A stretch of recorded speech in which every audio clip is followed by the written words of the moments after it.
So, let's talk about Xbox Game Pass.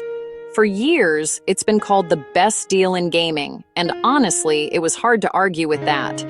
But now, things are changing. Microsoft just announced a pretty significant price hike, and it's got everyone in the gaming community talking. The top-tier plan, Game Pass Ultimate, is jumping to $30 a month. That's a big number, and it makes you stop and think.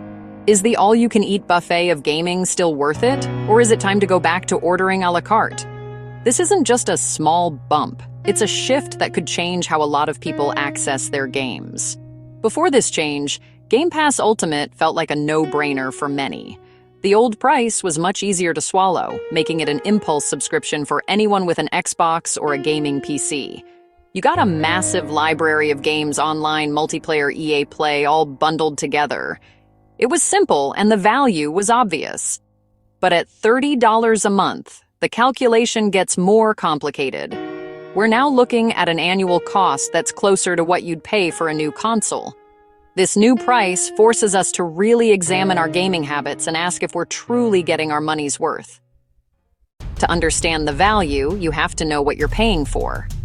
Microsoft has simplified its lineup into a few key tiers. Game Pass Essential. This is your basic entry point. For a lower monthly fee, you get access to online multiplayer, Halo, Forza. You also get a small, curated selection of free monthly games, similar to the old Xbox Live Gold model. However, Essential does not give you access to the main Game Pass library. It's really just for people who need the online component and nothing else. Game Pass Core. This is where the Netflix for games experience really begins. With Core, you get the full library of hundreds of games. Xbox Game Studios, Bethesda. It's a fantastic way to discover older gems or play through series you might have missed. However, there's a big catch. It does not include brand new, day-one releases from Xbox's biggest studios. If you were hoping to play the next big blockbuster on launch day, the core plan won't get you there. It's more for exploring the back catalog, Game Pass Ultimate. At $30 a month, this is the all-inclusive package. Let's use the biggest game on the planet as our main example, Call of Duty. Starting this year, the new Call of Duty title will launch directly into Game Pass Ultimate on day one. This is a game changer. A new Call of Duty game typically costs $70 at launch. For a dedicated fan who buys it every single year without fail, this is a huge part of the annual gaming budget. Now, instead of that one-time purchase, you have the option to get it through your Ultimate subscription. This single release is central to the new value proposition of the $30 a month plan. Let's do the math. Buying the new Call of Duty for $70 gets you that one game. If you also want to play online, you'll need at least the Game Pass Essential subscription for multiplayer access. Let's say that costs about $10 a month, or $120 a year.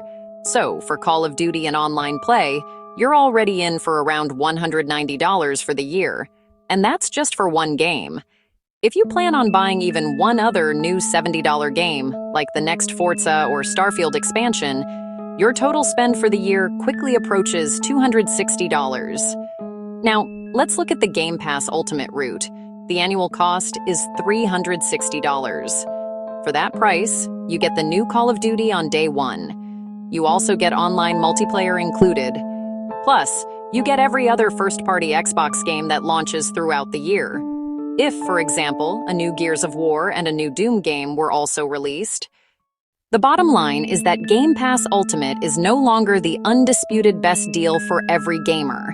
It has evolved into a premium service tailored for a specific type of player. If you are a hardcore gamer who plays a wide variety of titles and always wants the latest and greatest releases, Ultimate is probably still for you.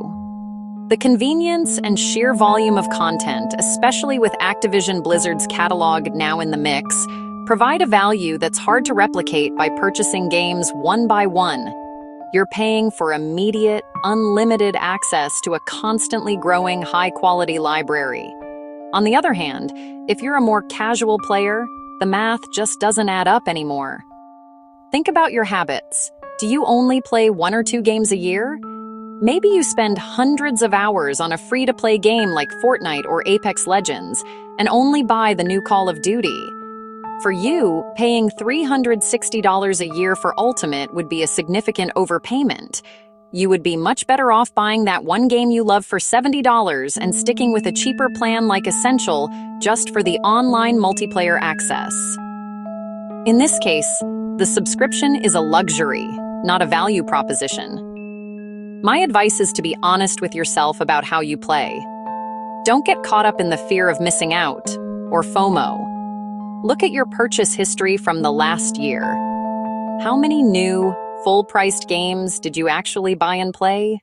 The reason for this price hike is multifaceted.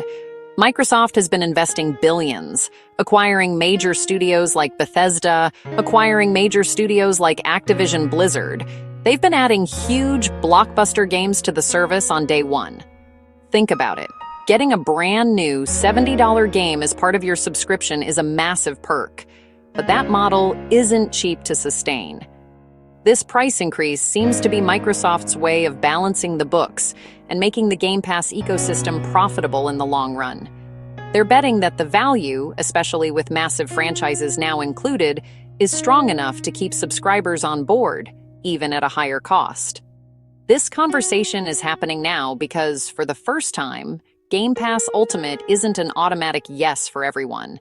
It's moved from a budget-friendly option to a premium subscription service. The core question has shifted from why not to is it right for me?